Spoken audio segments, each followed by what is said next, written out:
Chapitre 4. Amour et sexualité. Après ces considérations générales méthodologiques, venons-en à la définition de l'objet spécifique de notre étude. Cet objet n'est pas l'acte sexuel sous ses aspects immédiats et physiques.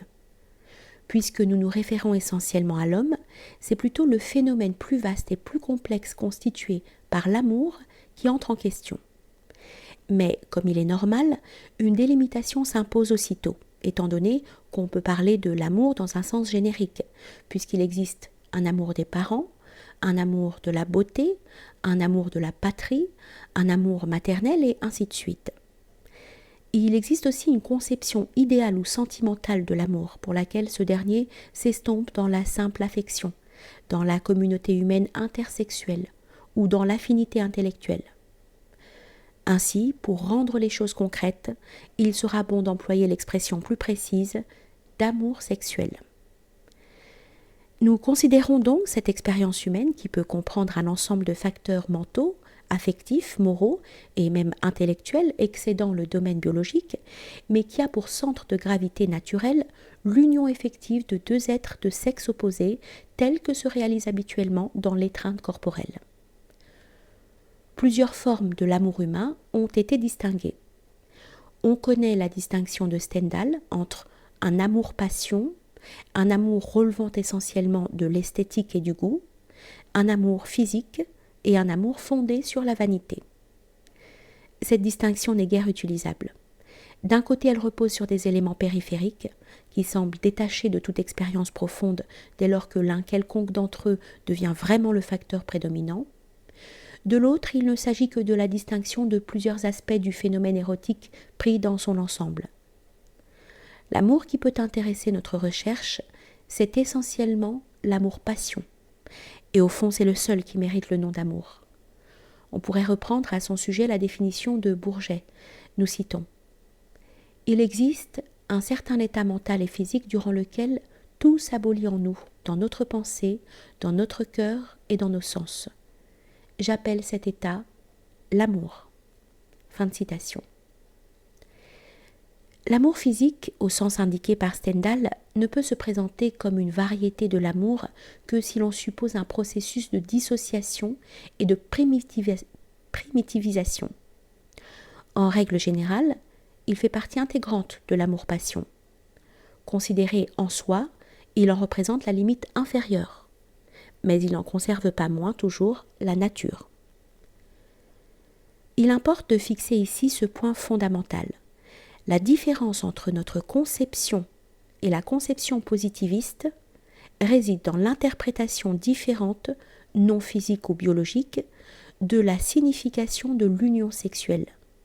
Car pour le reste, en effet, nous aussi voyons pareillement dans cette union la fin essentielle et la conclusion de toute expérience fondée sur l'attraction entre les sexes, le centre de gravité de tout amour. Des affinités idéales, le dévouement et l'affection, l'esprit de sacrifice, des manifestations élevées du sentiment peuvent aussi intervenir dans l'amour. Mais tout cela représente, du point de vue existentiel, quelque chose d'autre, ou quelque chose d'incomplet, s'il n'y a pas pour contrepartie cette attirance qu'on a l'habitude d'appeler physique, dont la conséquence est l'union des corps et le trauma de l'étreinte. C'est à ce moment que se produit, pour ainsi dire, le précipité, le passage à l'acte et la consommation apicale, le naturel terminus ad quem de tout l'ensemble de l'expérience érotique en tant que telle. Lorsque la pulsion sexuelle s'éveille sous l'effet de l'attirance physique, les couches les plus profondes de l'être, couches existentiellement élémentaires par rapport au simple sentiment, se mettent en mouvement.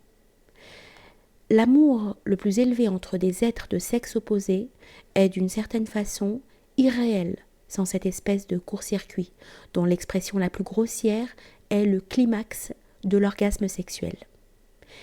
Mais ce n'en est pas moins celui-ci qui renferme la dimension transcendante, non individuelle de la sexualité. Certes, un amour platonique peut lui aussi mener au-delà de l'individu à travers, par exemple, le dévouement incessant et absolu et toute espèce de sacrifice de soi. mais en tant que disposition spirituelle qui ne pourra fructifier concrètement que sur un autre plan, non dans une expérience en acte, non dans une sensation et une réelle fracture de l'être. Répétons-le. Dans le domaine dont nous parlons, les profondeurs de l'être ne sont touchées et mises en mouvement que par l'union effective des sexes. Par ailleurs, que souvent la sympathie, la tendresse et d'autres formes d'amour non matériel soient génétiquement reliées à la sexualité, dont elles ne représentent souvent que des sublimations, des transpositions ou des déviations régressives infantiles, c'est une idée qu'on peut mettre à l'actif de la psychanalyse et dont il convient de tenir compte. C'est pourquoi il faut prendre position contre la conception qui fait apparaître comme un progrès et un enrichissement le passage de l'amour sexuel à l'amour de nature principalement affective et sociale, fondé sur la vie à deux, avec le mariage, la famille, la progéniture et le reste. Existentiellement, dans tout cela, on n'a pas un plus, mais un moins, une chute intensive de niveau. Dans ces formes, le contact, fût-il trouble, avec des forces primordiales, est rompu. On ne se maintient que par reflet. Comme nous le verrons, un amour fixé sur ce plan, le plan de l'humain, trop humain de Nietzsche, n'est qu'un succédané. Métaphysiquement, avec cet amour, l'homme s'invente une solution illusoire pour répondre aux besoins de confirmation et d'intégralité ontologique qui constituent l'arrière-plan essentiel et inconscient de la pulsion sexuelle. Schiller a écrit, ouvrez les guillemets, « La passion passe, l'amour doit rester ». Fermez les guillemets. On ne saurait voir là qu'un pis-aller et l'un des drames de la condition humaine, car seule la passion peut mener à l'instant fulgurant de l'unité.